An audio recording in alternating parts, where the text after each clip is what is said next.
La réflexion que je vous invite à avoir aujourd'hui, c'est de comprendre que, en tant que parent, vous êtes les premiers diagnostiqueurs de votre enfant. Alors c'est un mot qui peut faire peur à l'entendre comme ça, mais c'est une réalité et ça va permettre à beaucoup de parents, j'espère, de gagner du temps, de gagner de l'énergie et de gagner aussi de l'argent. Aujourd'hui, beaucoup d'enfants sont en difficulté et l'expriment de plus en plus ouvertement, de plus en plus librement et heureusement au travers leur quotidien à l'école, le lieu où ils passent le plus clair de leur temps.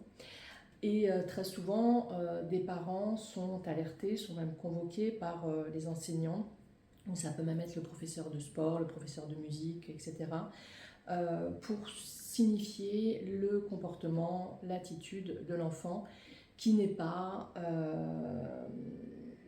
comment dire, alors justement c'est là où il faudrait aussi trouver le mot, mais qui n'est pas conforme, si je peux le dire ainsi, à la structure, à l'institution scolaire, sportive, etc., etc.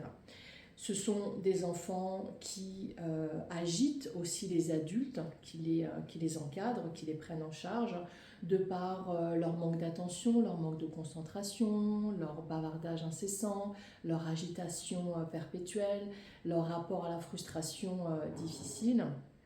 Et ce qu'il faut savoir, c'est qu'un enfant ne le fait pas exprès et surtout, exprime un message, exprime un mal-être. Et ce qui est important, c'est que le parent est convoqué par l'institutrice qui lui rapporte tout ça.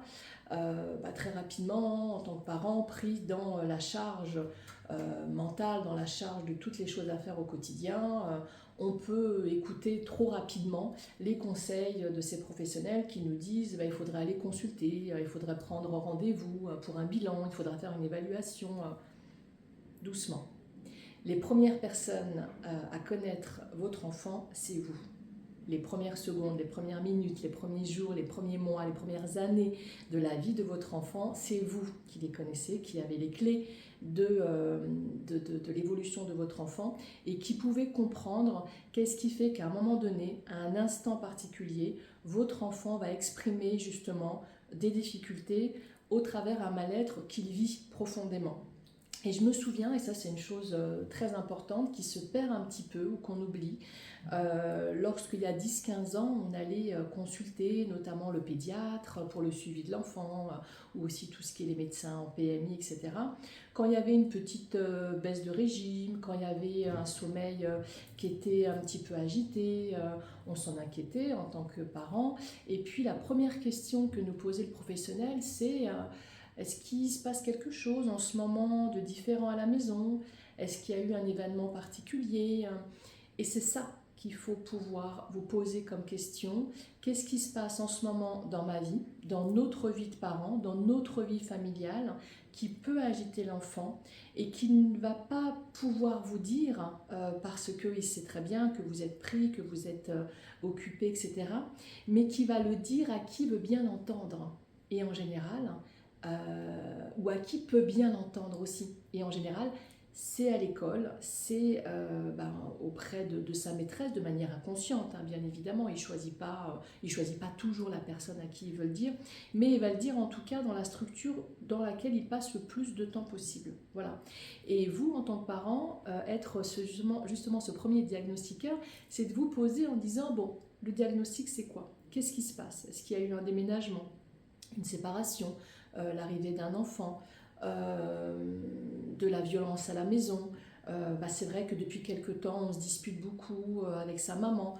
Voilà. Et à partir du moment où vous allez pouvoir poser ce constat, de le réfléchir ensemble ensemble au niveau du couple parental, vous allez ensuite pouvoir évaluer comment vous pouvez l'expliquer à l'enfant et venir apaiser justement ce mal-être et cette expression d'agitation, de violence qu'il va pouvoir avoir à l'extérieur de chez vous. Et en ça, vous êtes la personne qui allait pouvoir poser le diagnostic et l'accompagnement, le soutien adéquat à votre enfant pour cette période un petit peu compliquée qu'il traverse dans sa vie.